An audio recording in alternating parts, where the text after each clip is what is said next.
All right, episode 3 of the You're the Hero podcast, and today we've got our hero, Dessy Carmody. Is that right? Yeah. Yeah, it is, yeah. That's me. All right, Dessy. So the whole idea of this podcast is that we want to have conversations with everybody to find out a little bit about themselves into the VSC community. In my opinion, everybody's got a story, and I think a lot of us don't understand each other's stories enough, or we actually don't really know where we come from, where we are, how we got to where we are, and where we're going. So let's start from the beginning. Where do you come from? I am originally from a little town called Cowan in the Eyre Peninsula in South Australia. Just got a population of about 1,000 people. Oi, big town. Yeah, that's my little homegrown town. Yeah. So how did you start exercising? So we're not the first place you started training, obviously, and then you ended up in Bustleton because you COVID. moved. Oh, okay, go on. Yeah, I moved over here in COVID. My then partner and my son's dad lived in Margaret River, so as soon as those borders got locked down, I was FIFOing from Adelaide, so yeah, as soon as the borders got locked down, we ended up in Margaret River at his parents' house, and then... Oh, so you could keep flying in and flying out. Well, we were still open to go to work. We had the tick, mining can still go to work, so yeah, I'd come over here, so...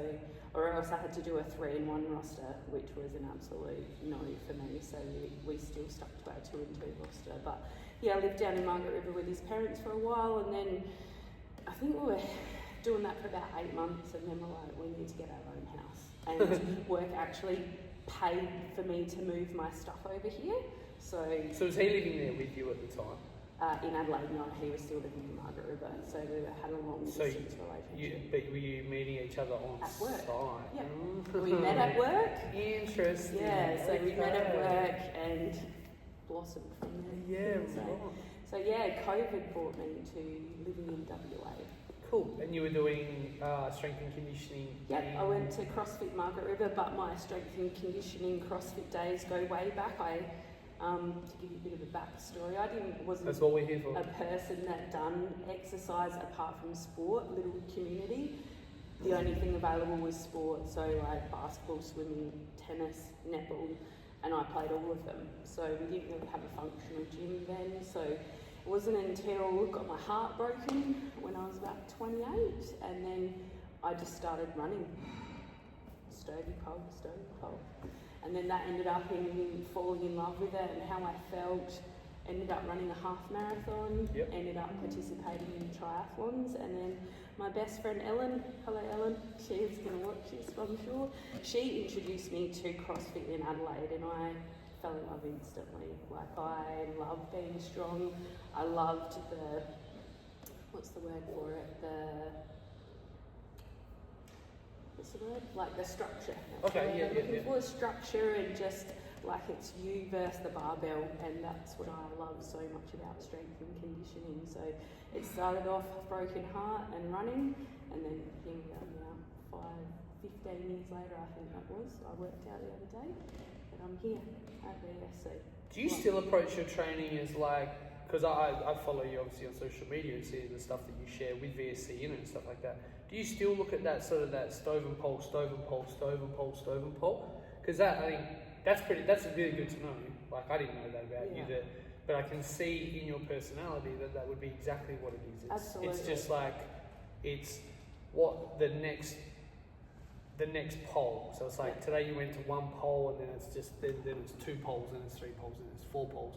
Because I think that's important. A lot of people don't really understand that. That's kind of really the whole process, and that's, right? You've got to trust the process too. Like, there's huge foundations in trusting the process. And yeah, I've had my shit days, I've injured myself, I get frustrated, but at the end of the day, if you follow the program and the foundations, then you're going to keep going. You've got to show up.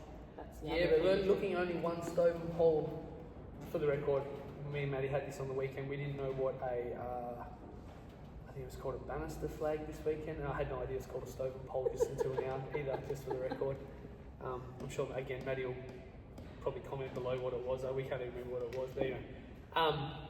But looking that it's not, like, you didn't run a half marathon, you ran to a pole, then you ran to a second pole and a third pole and a fourth pole, till eventually it was 21 kilometres worth of poles, which I'm sure when you ran that 21 kilometres was huge. to the left. It would have been, I'm just going to make it to that light post, I'm just going to make it to that corner, I'm just going to make it to the next corner, I'm going to make it to the drink station, I'm going to make it to the next drink station or whatever, And it's just building on that and telling myself I can do hard things. That has been one thing that I've said for this entire career of working out, is that I can do hard things. And the other one was this is where legends are made. I know it sounds so stupid, but in that last little bit of a run or last bit of a lift or last bit of a minute of a workout, it's like, this is where legends are made. You've probably heard me say it to other people, but yeah, it's just building on what you've got and being okay with being shit. Well, I mean, look, all of us are just ordinary people that are just that one little bit above it, right? And that's when even things like this is where legends are made. People look at that and go, that's a really big statement, but it's just a statement. Yeah, that's right. Yeah. I had a question there for a second, and I've lost it. Take it back. So when you went from running, because again, you went from running, right? Running's easy in my head. This is only my head. Running's a great place to start. I started running too. So when I was 15, that's all we had. Similar sort of thing. I lived in a town that probably had less than 1,000 people in it. I didn't get my heart. Well, no, I didn't get my heart broken because the person who made me get into fitness wasn't. Oh, hang on. We lost our lights. All right, we're going lightless. It's all right. Blake and I went lightless too. That's because the laptop's gone flat, and that's the charging console piece. Anyway, I didn't have. Take it back. Sorry, I'm from a small town, country town too, and the only really option we had was the gym that we had was in the. It used to be called the DSA shed. It was just a shed that it was a community hall for the Aboriginals. So I think it was called the DSA. I can't remember why it's called the DSA shed. Department of something. Yeah. Anyway, all I had was a full functioning piece of gym equipment, and it was kind of embarrassing to go there because no one ate. Well, there was no gym there. It was not hands down. It was the all-in-one piece of gym equipment that someone had bought 20 years ago. We're talking now, that piece would have been 40 years by now, because this is 20 years ago. Bought a piece in a shed. So all you really had was running. You could swim around the jetties, or you rode your push bike excessively, and I did all three of those things when I started fitness. And similar sort of thing there. Like, I went from a 15-year-old fat kid with an alcohol problem, smoking cigarettes. So I come from a very good family and had no reason to drink that much piss at 15 years old or smoke cigarettes when I had. Know everything at 15. Oh mate, my parents didn't even smoke. Yeah. Like, it was just my friends. Anyway, so I get that completely. Small country towns, a lot of people are doing that similar sort of thing. You have to start somewhere. But then when you are introduced to something like strength and conditioning, CrossFit, it can be difficult to go from something where you're all by yourself. Running to me is like an immeasurable thing. Like, no one sees how fast you run. No one sees your good days. No one sees your bad days. No one sees the days you don't want to. No one sees the days where you do want to. To then come into a strength and conditioning facility where one day you're on, one day you're off, one day you're strong, one day you're PB, one day you don't.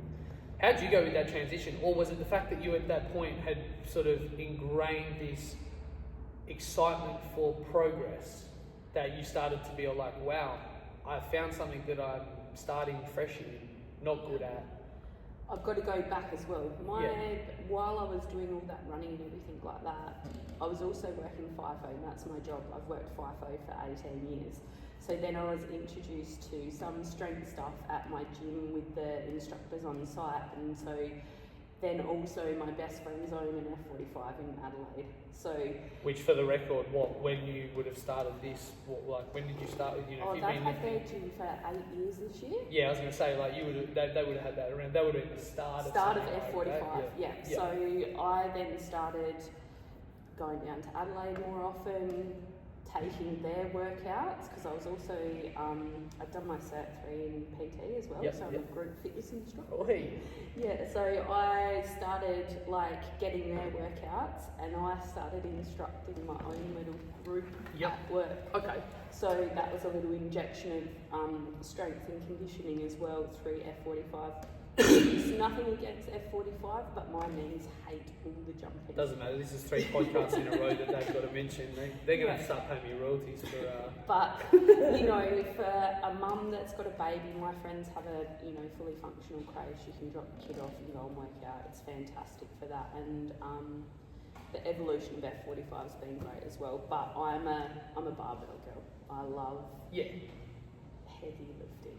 I love feeling strong, and that what it did for my knees just wasn't cutting it for me. And then that's when my friend Ellen, she was in Adelaide, so I'd go to a few sessions with her, do a few sessions at F45, and then we just started hybrid training, I guess, our own training. So hybrid before hybrid was hybrid. There we go. So Ellen would take what she's got and we'd do one workout of hers, and then we'd like, we want to do some running or whatever. So we kind of mixed it up, and here we are.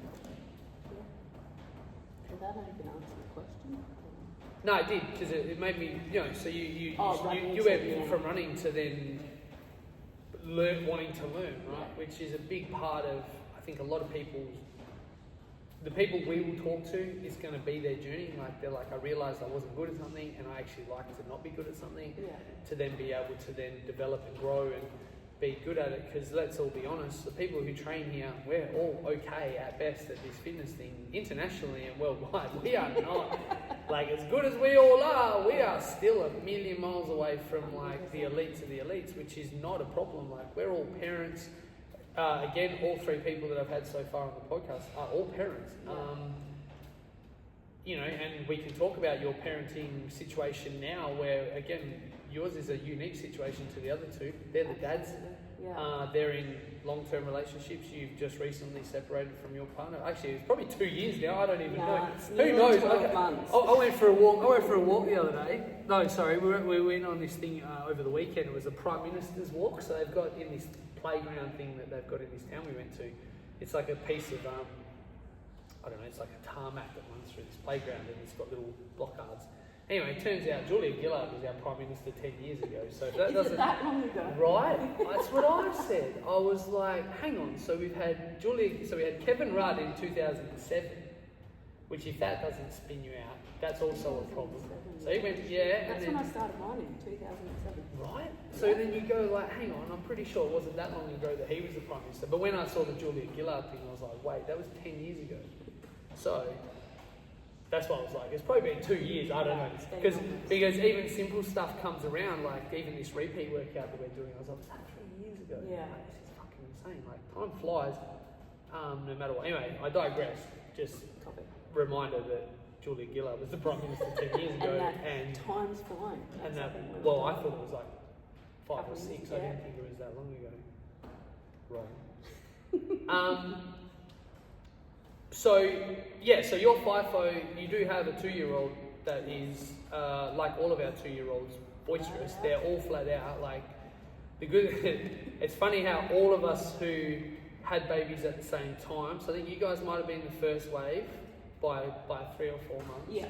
Because you've got yours, then you've got, we probably won't mention kids' names on the internet, we might keep that to ourselves. Yeah. But you've got yours, then we had ours, and then you've got Tatiana's, and then you've got Sonia's, and then so you've got, I think we've got 5 2-year-olds. 2-year-olds, yeah. Shane's little girl's in there. Andy, she's a little bit older than Lincoln. But Shane wasn't here when she was pregnant. No, she wasn't, and that was. So we've had all of because we've had all of the girls roll through. We had a year where we had all pregnant, like. Yeah, it was almost like the water around here had sperm in it or something. Somehow you all got pregnant from the water, I don't know how. Well, my child's an IVF child, so... So it was that good quality water. Anyway, sorry, so again, I digress and come back. But so you've continued training this whole time. So you had COVID, still training. You've moved towns That's how you ended up here anyway, Yep. because you moved closer to here when you've got your own house, right? That's correct. Yeah. You then had a baby. You still work FIFO, but you work at a completely different roster these days. But now you're doing it by yourself. Yeah. What impact? Because I actually know this. I know the answer to this, but I'm just going to do it for the sake of the internet. Like, how much do you lean on exercise to help you stay balanced and focused, and your mental health state on point? Right. So for you, it's not just physical, right? No, and I can't sort of tell you, like, it is the thing that I lean on. I've had probably the most horrific couple of years, and this space is what I have leaned on so much to try and keep my head in a space where I can work away. I can single parent my child. I can look after that hurricane who is just the busiest boy. He's got no chill factor. So, you know, there's that. I lost my mum last year in a really short cancer journey, and my relationship broke up at the same time, and this is where I come for my hour or whatever per day to keep my shit together.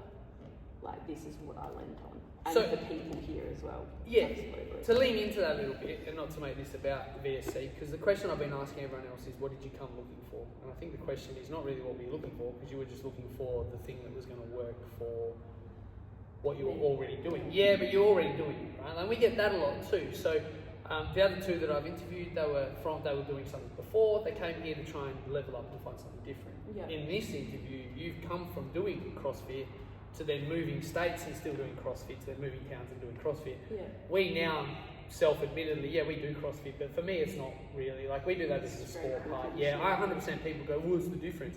In my head, I don't think about the CrossFit sport.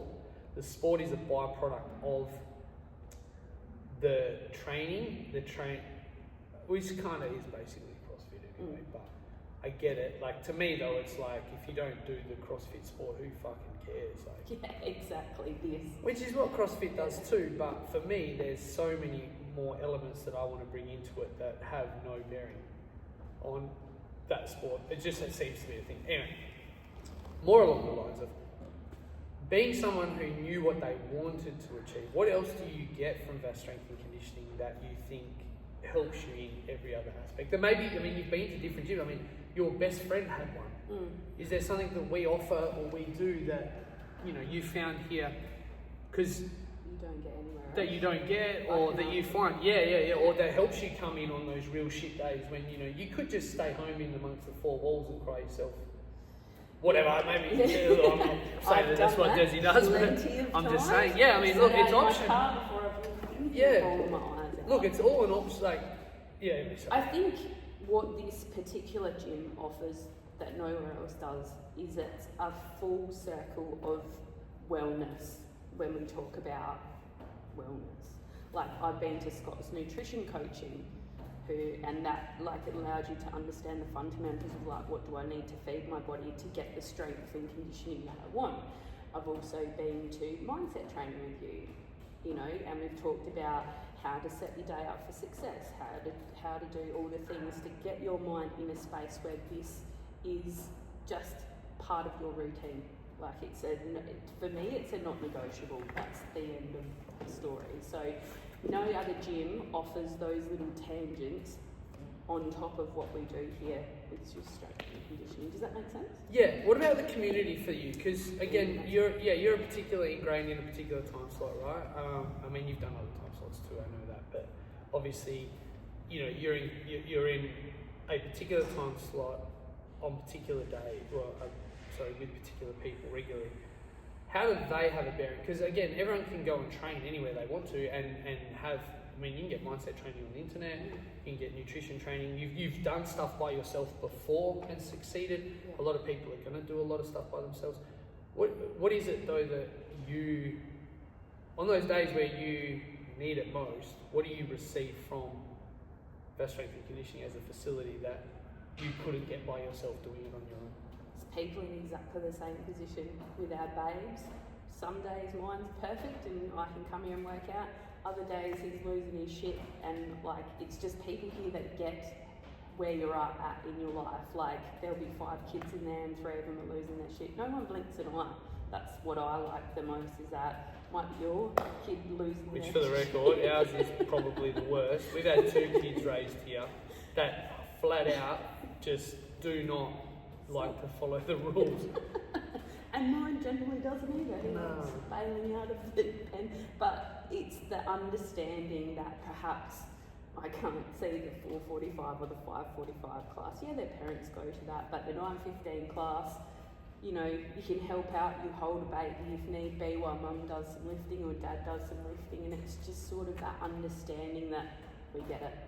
We're all parents, we're just here trying to have an hour to ourselves to keep our shit together. Because also when you lost your mum, right, like you were able to lean on to quite a few of the girls as well, because they'd also experienced something, you know. I know that Melody was quite close with you at that point. Absolutely. Who, I'm probably just put, I don't know, has she lost her parents? I don't know. She's lost her dad. Okay, yeah. I mean, that's one part of, because I'm writing a blog post at the moment, which this sort of ties into, about like what you're going to receive from different things. It'll be very difficult when you're trying to do a fitness journey by yourself. Like that first time when you went through a heartbreak, you had friends. But how do you explain to somebody that you're trying to use fitness as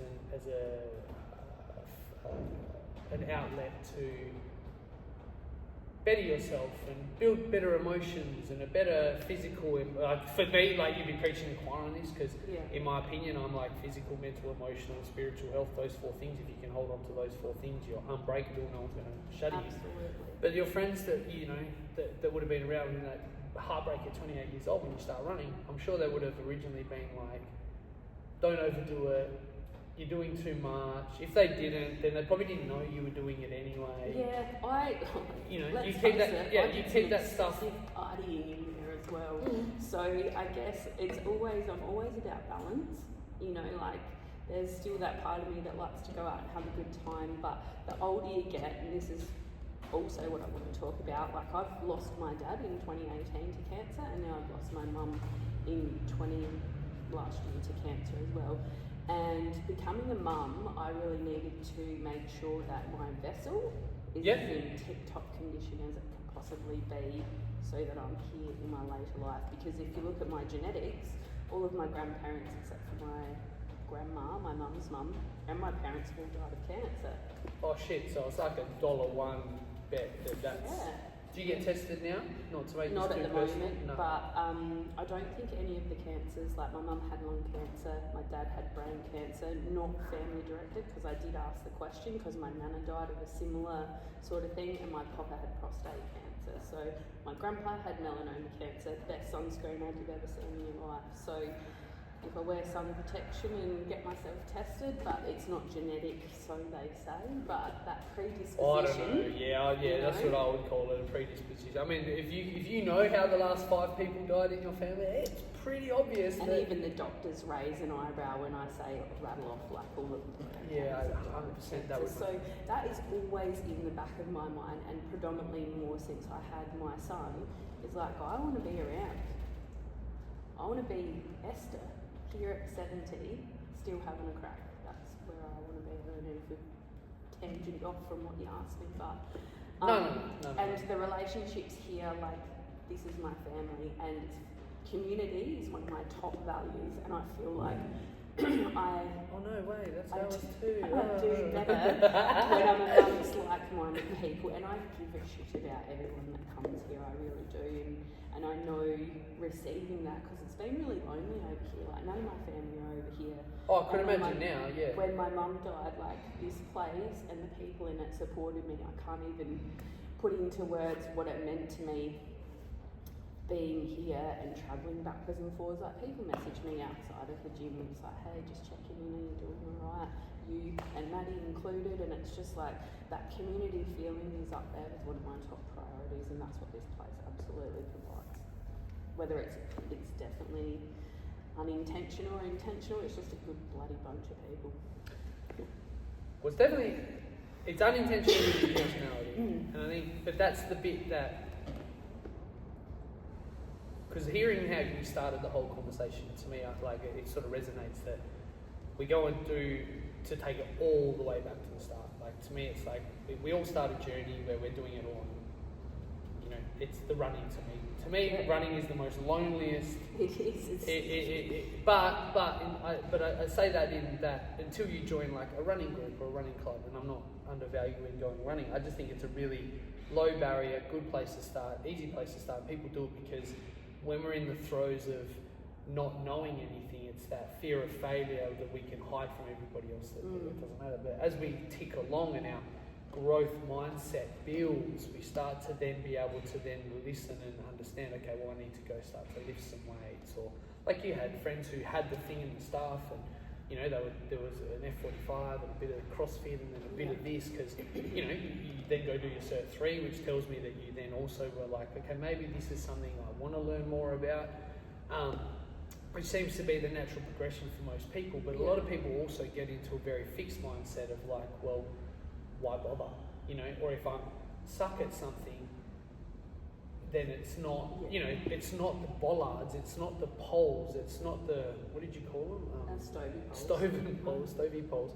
It's not that, it's the 21 Ks is all the way up there and I'm starting on the starting block. And it's always the fall in love with the who you become in the journey. And I think that's one of like the things that I loved. It's like how it then evolved into my life. It's like, yeah, I'm running there, but now I'm proud of myself and I'm going to make better decisions in my day. And it fans out into your life when we just say we're just running, or we've just started, or I've only just run to that. It's like, it really does filter it out. You make better choices with food.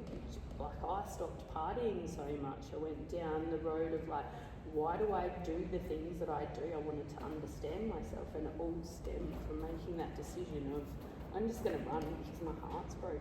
Yeah. To then after all those steps and processes, it not being about what weight you lift. I mean, they're all good polls to look at. 100%. Like, you just PB'd again on the weekend, if I remember correctly. Like, those PBs never stop, but it's also knowing that it's not just about that part, it's about the bits that layer on the outside. The fact that somebody around you is also going to be able to discuss with you what it's like to lose a parent. Someone else around you is going to also be able to discuss with you what it's like to be a single parent. Mm-hmm. There are plenty of mums in this community that are single mums doing it just as hard, if not like moderately more difficult in that sense as well, which is it's not a competition, but I do look at some of them and I'm like, fucking hell, like. But that's the thing, we all make this a priority because it's important. And then the ones that even aren't in that position also lean on those positions to then fix what we're trying to build in another way as well. Because I mean, to use Maddie and I as an example, we only do what we do so that other people can see what we do and hopefully be able to model off that one day.